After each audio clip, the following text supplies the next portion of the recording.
If we haven't met yet, I'm Sarah, an end-of-life planning advocate, normalizing conversations about end-of-life and estate planning before those conversations are necessary. There are approximately 1 million questions that you and your people need to ask and answer before, near, or after your death about what should happen to you, your body, and your stuff.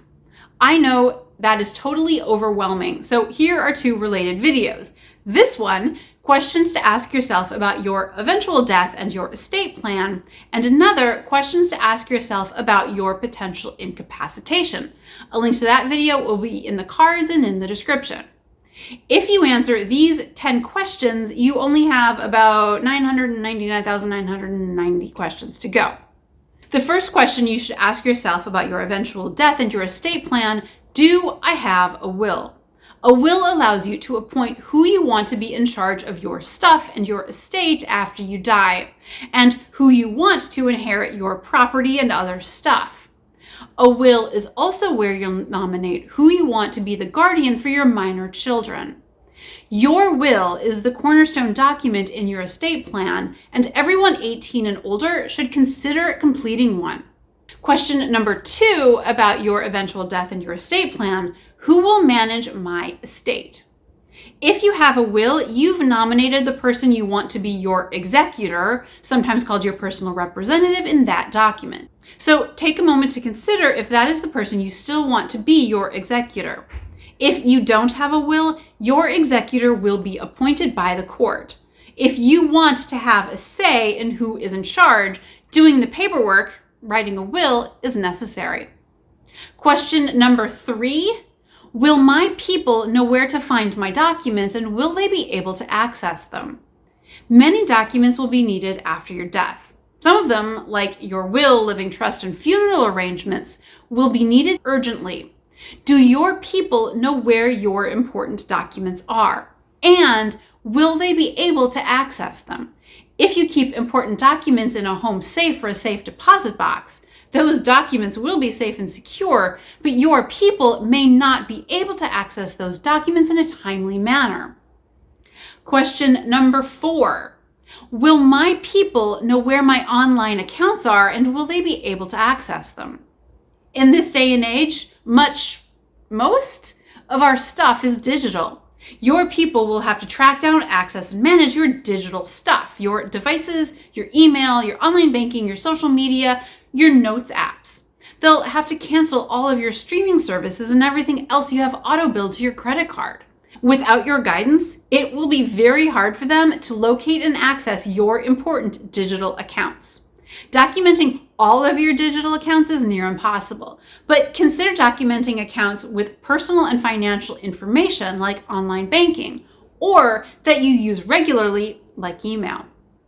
Question number 5, who will make decisions about what will happen to my body? For example, if you're going to be buried or if you're going to be cremated. Who this person is and what authority they'll be working under varies by state, making it hard for me to give useful or actionable info, but I'll do my best.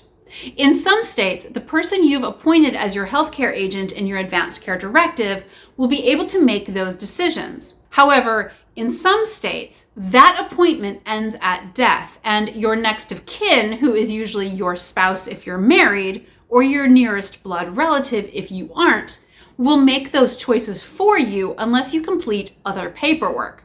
To make it extra confusing, what that paperwork is called varies by state, but it's usually some sort of designation form or body disposition waiver. Note that in many cases, most cases, friends, chosen family, and unmarried partners will not be able to make those decisions for you unless you do the paperwork. Only those related to you by blood and marriage will have a say. So if you are in a committed but unmarried relationship, or if you're surrounded by friends and chosen family, estate planning is vital so that people who aren't tied to you by blood or marriage can be involved in and benefit from your estate. Question number 6, who will take care of my pets? You love your pet like family, but legally your pet is considered property. Have you considered who will take care of your pet? Depending on your situation, an informal arrangement might work, but to ensure your pet is taken care of, you can create a pet trust to set up a framework for the care and financial support of your pet. And be sure to document information about your pet so the person who will be taking care of them knows how to best take care of them. I have a printable workbook for pet parents to document all the information that anyone else will need to know about their pets. A link to that workbook will be in the description. And finally, question number 7. Are my beneficiaries current? Over the years, you've likely named beneficiaries to various accounts like investment accounts, retirement accounts, and life insurance policies. Consider, have you in fact named beneficiaries on investment or retirement accounts? If so, have you reviewed those beneficiaries recently? Are they still accurate? If you haven't named beneficiaries, consider doing so. It is a great way to get accounts and assets to the people you want to get them without having to go through probate. Contact the institutions that hold your investment and retirement accounts to find out how to name a beneficiary on your account. And contact your bank if you want to add a payable on death beneficiary to your bank account. If you found this video helpful, hit that like button and also consider hitting the subscribe button for regular end-of-life and estate planning information.